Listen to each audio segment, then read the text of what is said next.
আমরা এই মুহূর্তে আপনাদেরকে নিয়ে এসেছি পুনের সব থেকে সুন্দর এবং আর্থিক সমৃদ্ধ দাগরু শেঠ হালুয়াই গণপতি মন্দির।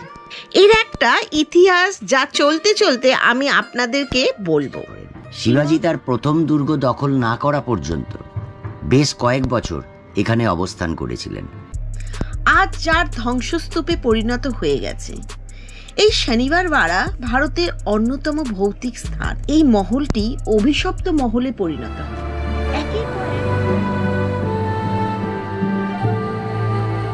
দেব সোমা ভ্রমণ এক্সপ্লোরার থেকে আমি দেব আর আমার সাথে সোমা আজ আপনাদেরকে পুনে শহরের অনবদ্য ঐতিহাসিক ও সাংস্কৃতিক মেলবন্ধনের এক মানস ভ্রমণ করাবো। এই ভ্রমণ পুনে দর্শন প্যাকেজ হিসেবেও আপনি করতে পারেন, যা দুভাবেই করা যায়। প্রথমটি হলো স্টেশন সংলগ্ন বাস স্ট্যান্ড থেকে প্রতিদিন বাসে করে এটা করানো হয়, আর অটো করেও করা যায়, যা আমরা একটা অটো নিয়ে আজ শুরু করব। ডেসক্রিপশনে এর সমস্ত কিছু খরচের ডিটেলস আমরা দিয়ে দিয়েছি। যদি মারাঠা ইতিহাসকে আবার নতুন করে মনে করতে চান, যা আমরা প্রায় সকলেই স্কুল লাইফে ইতিহাসের বইতে পড়ে এসেছি, তা আজ আমরা আপনাকে ডিটেলসের সাথে ডিজিটালি দেখাবো। তাই প্লিজ স্কিপ না করে পুরো ভিডিওটা দেখবার অনুরোধ রইল। আর যদি ভালো লাগে তবে প্লিজ একটা লাইক ও শেয়ার করতে ভুলবেন না। যারা নতুন আমাদের চ্যানেলের, তাদের কাছে একটাই অনুরোধ করব যে প্লিজ সাবস্ক্রাইব করে আমাদের সামান্য এই সাপোর্টটা অবশ্যই আপনারা দেবেন।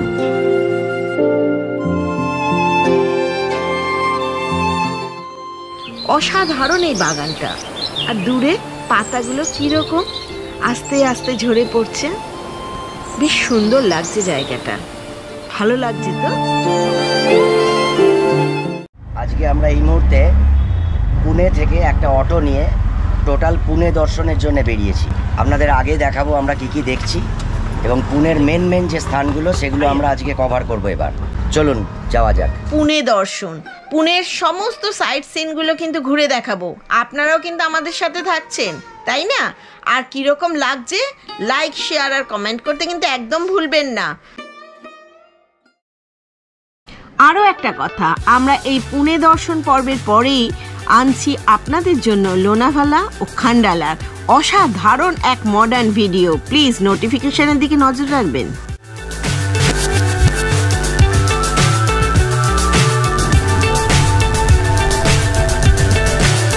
So high, I'm hypnotized. What's up is down, what's left is right. Chasing stars and holding you. I can't see the end, but we'll see it through.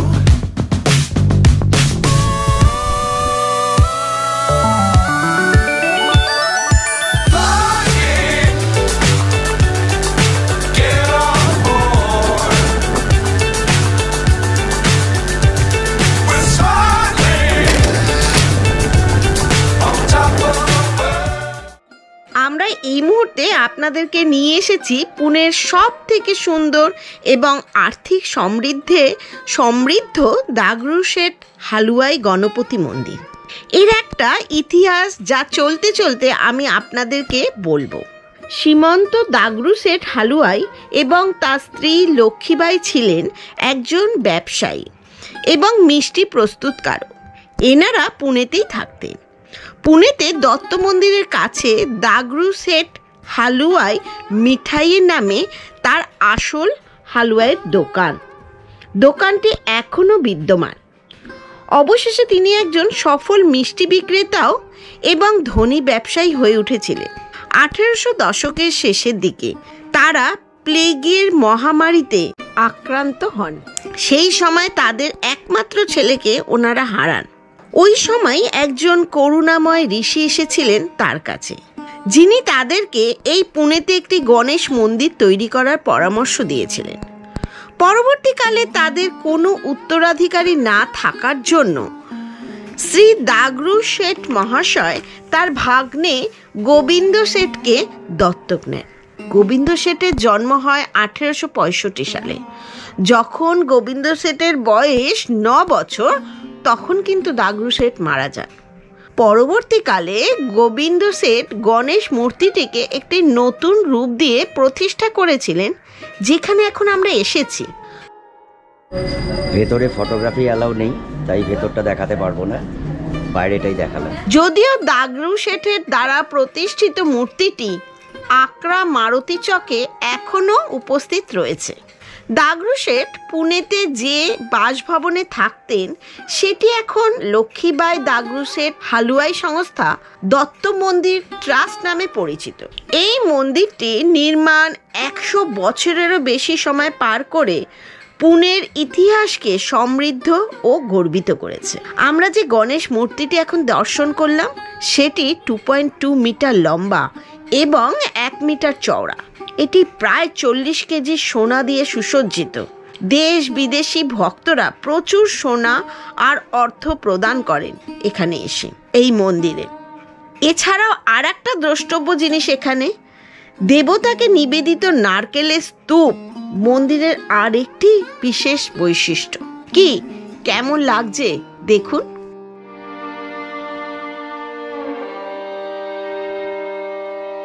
1630 খ্রিস্টাব্দে শিবাজির পিতা শাহাজি, তাঁর স্ত্রী জিজাবাই এবং তাদের পুত্র শিবাজিকে নিয়ে লালমহল প্রতিষ্ঠা করেন। শিবাজি তার প্রথম দুর্গ দখল না করা পর্যন্ত বেশ কয়েক বছর এখানে অবস্থান করেছিলেন এবং তার শৈশব থেকে কিশোর হয়ে ওঠা অবধি সময়টা কেটেছিল এই লালমহলেই। বর্তমান লালমহলটি পুনে শহরের কেন্দ্রে অবস্থিত। শিবাজি এবং তার মা সাহেব জিজাবাইয়ের সাথে শাহাজি রাজে যখন শহরে প্রবেশ করেছিলেন তখন পুনেতে সম্প্রতি ধ্বংস হয়ে যাওয়া শহরটি পুনরুজ্জীবিত করার ধারণা নিয়ে মূল লালমহলটি নির্মিত হয়েছিল।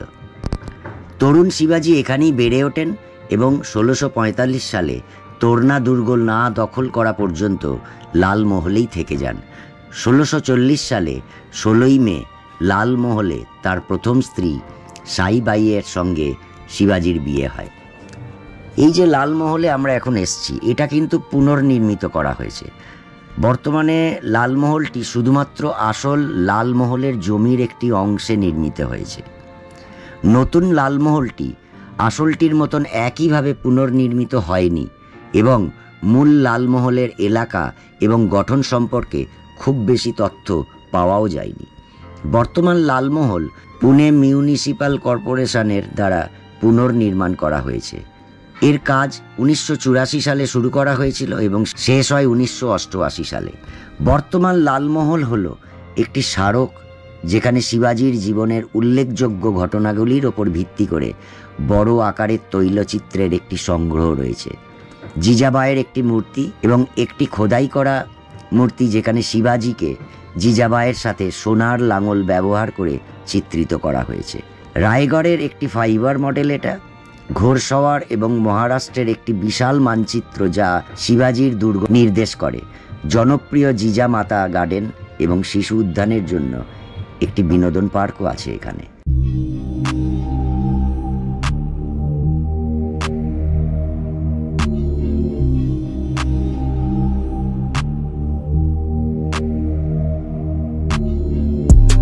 শনিবার বাড়া ভারতের পুনে শহরে একটি ঐতিহাসিক দুর্গ।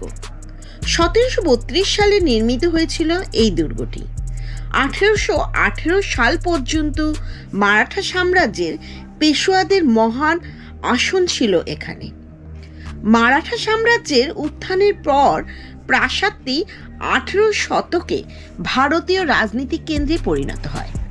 প্রায় 300 বছরের পুরনো ব্রিটিশ শাসক থেকে শুরু করে মোগল বহু ঐতিহাসিক টানাপোড়েনের কাণ্ডারি এই শনিবার বাড়া আজ যার ধ্বংসস্তূপে পরিণত হয়ে গেছে। এই শনিবার বাড়া ভারতের অন্যতম ভৌতিক স্থান নামেও পরিচিত। নারায়ণ রাওয়ের হত্যার পরে এই মহলটি অভিশপ্ত মহলে পরিণত হয়।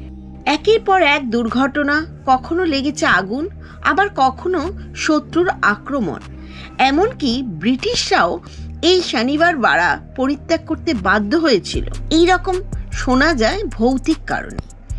এই ভৌতিক কর্মকাণ্ড ছাড়াও এই শনিবার বাড়াতে বাজিরাও ও মাস্তানির ভালোবাসা এবং তাদের বিচ্ছেদের কাহিনীও জড়িত আছে। এই যে গেট নাম্বার 1 যা কিনা দিল্লি গেট নামেও পরিচিত। এই দিল্লি গেটটি নামকরণের কারণ কি জানেন?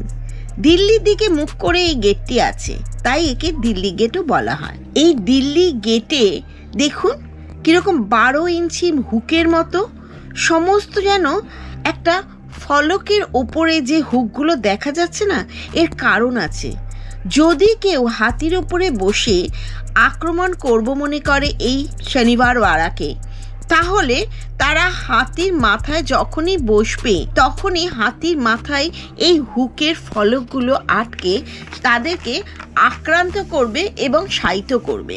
কেননা এই মনোভাব নিয়ে করা হয়েছিল এই দরজার হুক বা বর্ষার ফলক। পুষ্পক ফাউন্টেন, আজারি ফাউন্টেন, এটা হচ্ছে রোজ ফাউন্টেন। শনিবার বাড়ার নাম হওয়ার কারণ কি জানেন? এই শনিবার বাড়ার নাম করার কারণ এটাই, শনিবার দিন এর ভিত্তি স্থাপন হয়, শনিবারে ভূমি পুজো হয়, আর এই শনিবারেই কিন্তু ওপেন হয়, তাই শনিবারে হয়েছিল বলেই শনিবার বাড়া।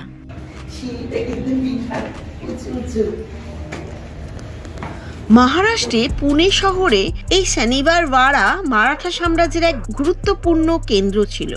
মারাঠা সাম্রাজ্যের পেশোয়া বাজিরাও নিজের বাসস্থান হিসেবে পুনে শহরে একটি সুরক্ষিত দুর্গ নির্মাণে 10ই জানুয়ারি শনিবার 1730-এ এই দুর্গ নির্মাণ কাজ করার পরিকল্পনা করেন। যেহেতু এটি শনিবারে নির্মাণ কাজ শুরু হয়, তাই এর নাম রাখা হয় শনিবার বাড়া। এখানে ওয়াড়া শব্দের অর্থ হলো ভবন বা বাসস্থান।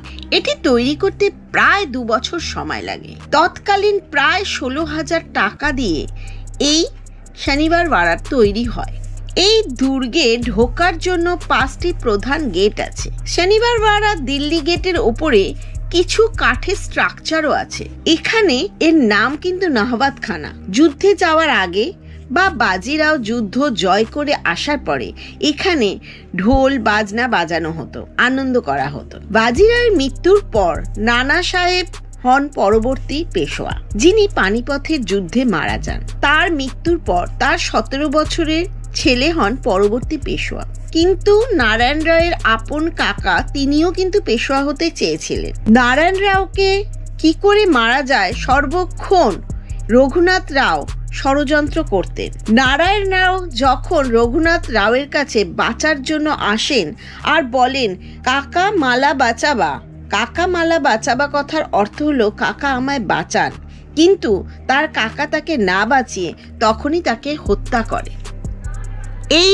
এখানে বাজিরাওয়ের 17 বছরের নাতিকে যখন হত্যা করা হয়েছিল, কথিত আছে নারায়ণ রাওকে যখন মারা হয় নারায়ণ রায়ের আত্মা নাকি এই মহলে ঘুরে বেড়ায়।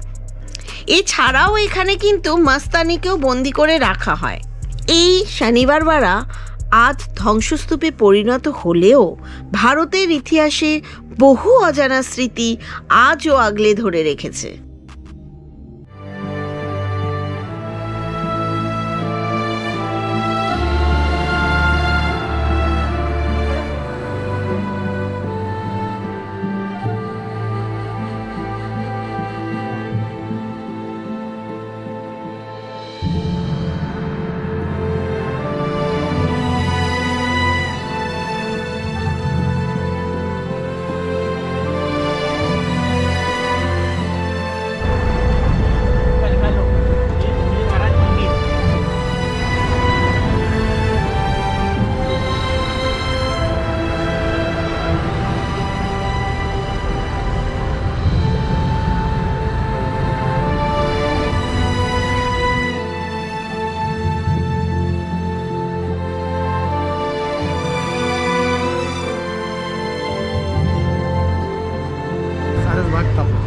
ये पेशवेकालीन का गार्डन है, पेशवे ने बांधा हुआ है। ये बाजीराव पेशवे ने, इधर सारस नाम के बर्ड्स आते थे, गंदे पानी का तालाब था पहला, इसीलिए इसका नाम रखा है सारस बाग।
পুনে বিভিন্ন সময় রাষ্ট্রকূট রাজবংশ, আহম্মদনগর সালতানাত, মুঘল এবং আদিল শাহী রাজবংশ দ্বারা শাসিত হয়েছে। 1800 শতকে শহরটি মারাঠা সাম্রাজ্যের একটি অংশ ছিল এবং মারাঠা সাম্রাজ্যের প্রধানমন্ত্রী পেশোয়ারদের আসন ছিল এখানে। অনেক ঐতিহাসিক নিদর্শন যেমন পাতালেশ্বর গুহা, শনিবারওয়াড়া, সিন্দে ছত্রী এবং বিশ্রামবাগওয়াড়া, বিভিন্ন যুগের ঐতিহাসিক স্থানগুলি এই শহরটি জুড়ে রয়েছে। এছাড়াও রয়েছে জ্ঞানেশ্বর, শিবাজি, তুকারাম, মহাদেব গোবিন্দ রানাদে, মহাত্মা জ্যোতিরাও ফুলে, সাবিত্রীবাই ফুলে, গোপাল গণেশ আগারকার, তারাবাই শিন্ডে, ধন্ড কেশব কার্ভে এবং গোপালকৃষ্ণ গোখলে, বাল গঙ্গাধর তিলকের মতন আরও কিছু মানুষ পুনেতে কাজ করার মতন গুরুত্বপূর্ণ ব্যক্তিত্ব সহ পুনে ঐতিহাসিকভাবে একটি প্রধান সাংস্কৃতিক কেন্দ্র ছিল। পুনে মেট্রোপলিটন অঞ্চলে পড়ে এবং পুনে ছিল ব্রিটিশ রাজ্যের প্রতিরোধের একটি প্রধান কেন্দ্র। বিনায়ক দামোদর সাভারকর তাদের সময় ভারতের স্বাধীনতা সংগ্রামের অগ্রণী ভূমিকা পালন করেছিল এই পুনে থেকে। সামনেই দেখা যাচ্ছে পার্বতী হিল, আমরা ওখানে যাব। 858 এবং 868 খ্রিস্টাব্দের তামার প্লেটগুলি দেখায় যে নবমতম শতাব্দীর মধ্যে আধুনিক পুনের অবস্থানে পুনাক্কা নামে পরিচিত একটি কৃষি বসতি বিদ্যমান ছিল।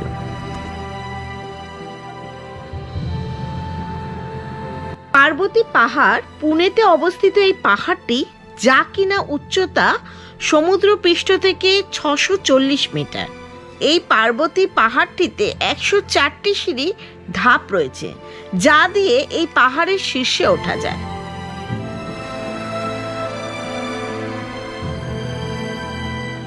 এই অঞ্চলটি রাষ্ট্রকূট রাজবংশ দ্বারা শাসিত হয়েছিল।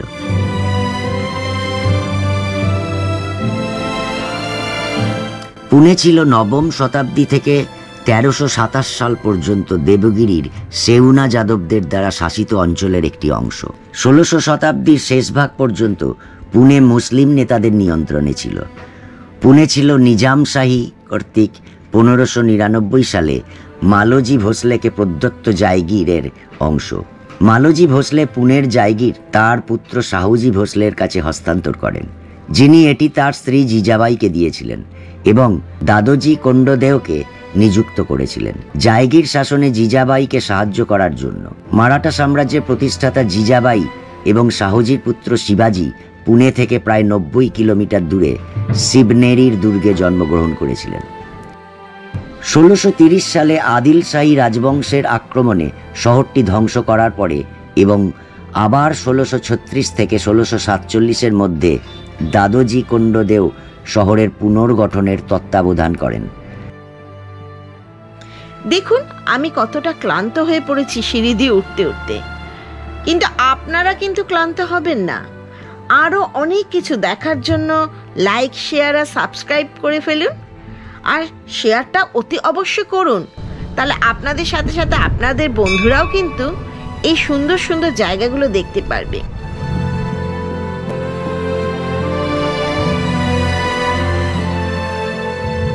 সতেরোশো 3 থেকে 1705 সাল পর্যন্ত 27 বছরের দীর্ঘ মুঘল মারাঠা যুদ্ধের শেষের দিকে গ্রামটি আওরঙ্গজেবের দখলে ছিল এবং এর নাম অস্থায়ীভাবে মুহিয়াবাদ করা হয়েছিল। আওরঙ্গজেবের মৃত্যুর পরই এই নামটি পরিত্যক্ত করা হয় এবং তার আসল নামে ফিরে আসে আবার।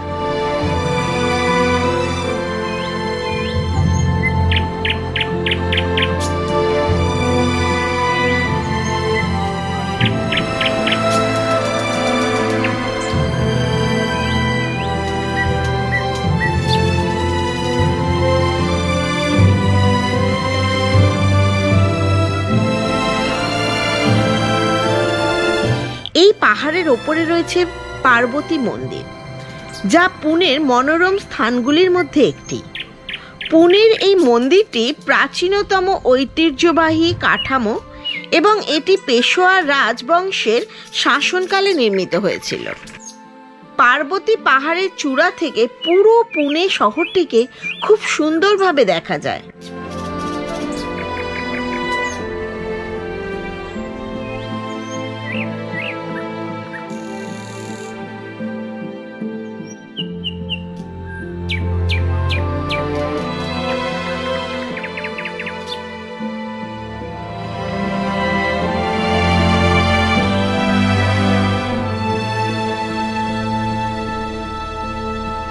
এখানকার প্রধান মন্দিরটি দেব দেবেশ্বর, যা কালো পাথর দিয়ে তৈরি।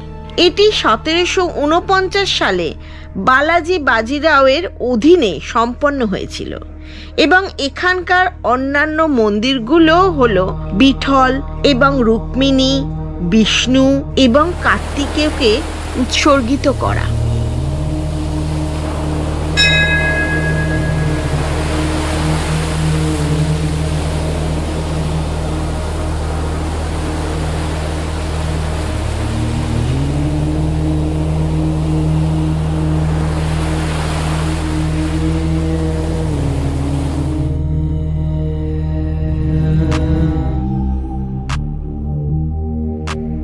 আমাদের অটো এই মুহূর্তে ন্যাশনাল ওয়ার মেমোরিয়াল সাউদার্ন কমান্ডের পাশ দিয়ে যাচ্ছে। এর মধ্যে ঢোকার ইচ্ছে ছিল, কিন্তু যেহেতু এই টাইমে এটা বন্ধ রয়েছে সেই জন্য ঢুকতে পারলাম না, তাই বাইরে থেকে দেখাচ্ছি। আসলে national war memorial southern command হলো একটি যুদ্ধ স্মৃতিস্তম্ভ, যা স্বাধীনতা পরবর্তী যুদ্ধের শহীদদের জন্য নিবেদিত হয়েছিল। এটি দক্ষিণ এশিয়ার একমাত্র যুদ্ধ স্মারক, যা নাগরিকদের অবদানে নির্মিত হয়ে স্মৃতিসৌধটি উন্মোচন করা হয়েছিল এবং 15ই আগস্ট 1998 সালে জাতির উদ্দেশ্যে উৎসর্গ করা হয়েছিল।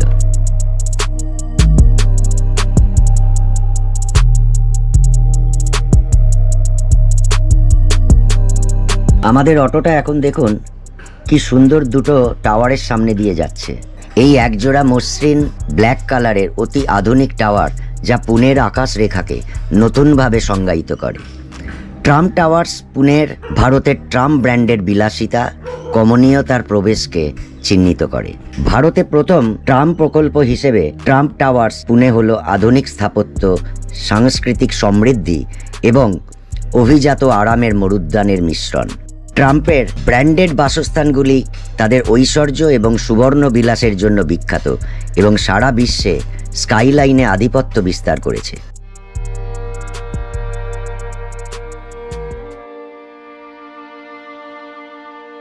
আমরা এই মুহূর্তে আগা খান প্যালেস পুনে এখানে এসে উপস্থিত হয়েছি, যা পুনের কল্যাণী নগরে অবস্থিত। এর প্রবেশ মূল্য 25 টাকা। সকাল 9টা থেকে বিকেল 5:30 অবধি খোলা থাকে জনসাধারণের জন্য এবং এখানে কার পার্কিং এরও সুব্যবস্থা রয়েছে।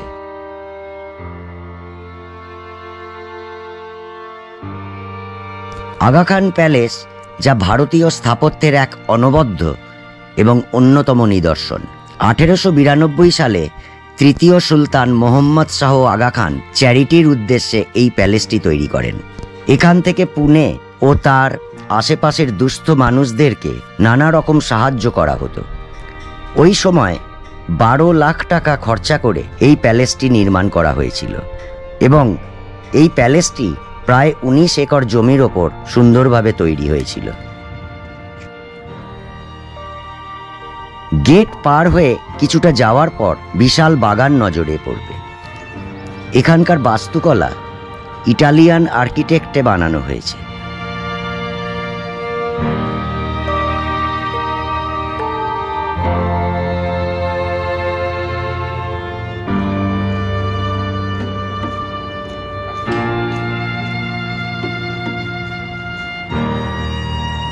সিঁড়ি দিয়ে উঠে বারান্দার ডান দিকে সারি সারি ঘর রয়েছে, যেখানে গান্ধীজির ব্যবহৃত বহু সামগ্রী রাখা আছে।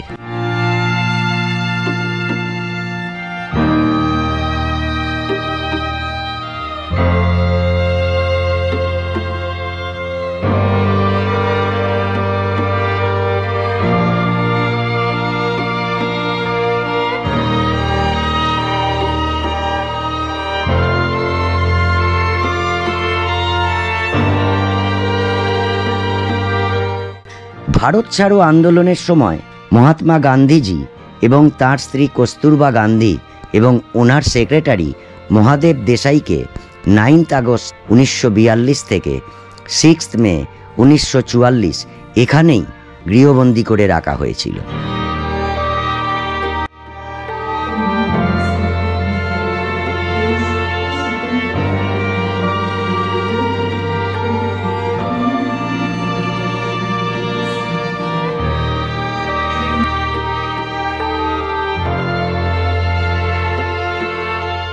1969 সালে মহাত্মা গান্ধীর অনুপ্রেরণায় আগা খান ফোর্থ শুধুমাত্র ভারতীয় জনসাধারণ মানুষদের জন্য এই প্যালেসটি খুলে দেন।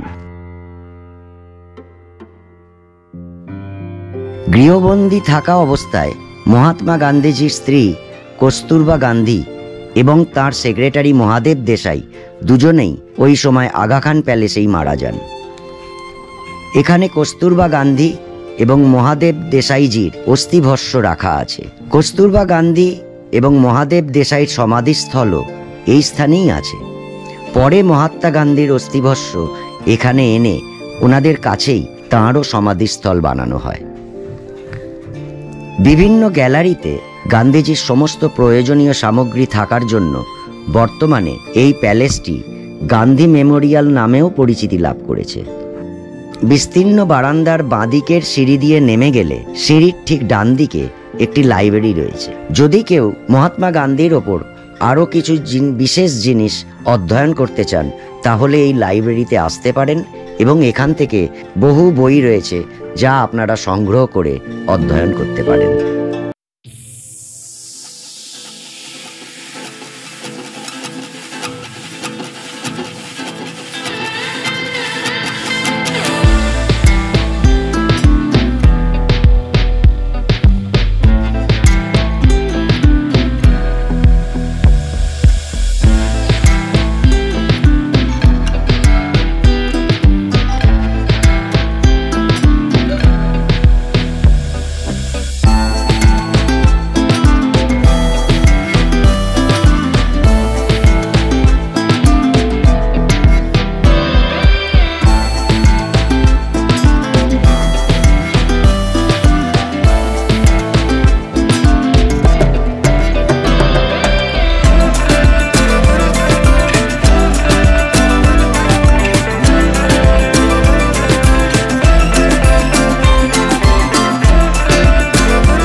গেল যেতে যেতে পথে দেখলাম কতগুলো কাটা পেয়ারা, দেখুন কি সুন্দর ফুলের মতো সাজানো। লোভ সামলাতে পারলাম না, নেমে পড়লাম, পেয়ারা কিনেই নিলাম। বেশ টেস্টি ছিল কিন্তু।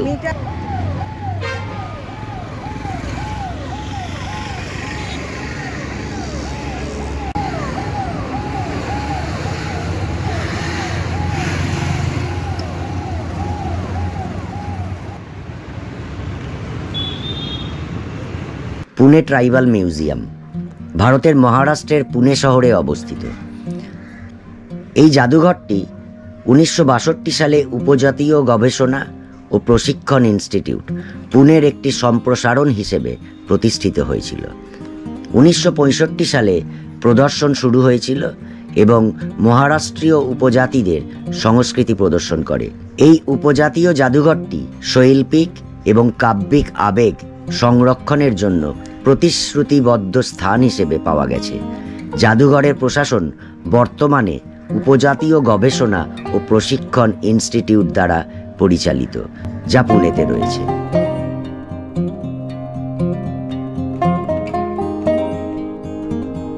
এখানে এন্ট্রি ফি হলো 20 টাকা। তখনকার দিনে আদিবাসীরা কি কি বাদ্যযন্ত্র ব্যবহার করত তা এই মিউজিয়ামে আছে।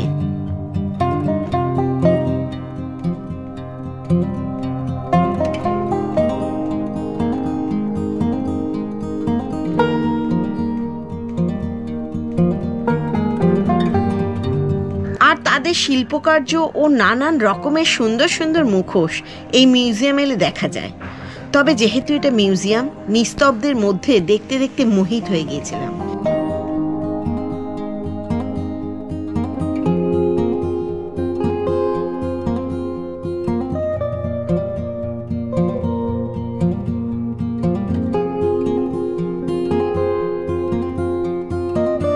তখনকার দিনে তাদের গয়না গাটি চিরুনি সবকিছু, বাসনপত্র সবকিছু এখানে রাখা আছে। দেখতে কিন্তু বেশ ভালোই লাগছিল।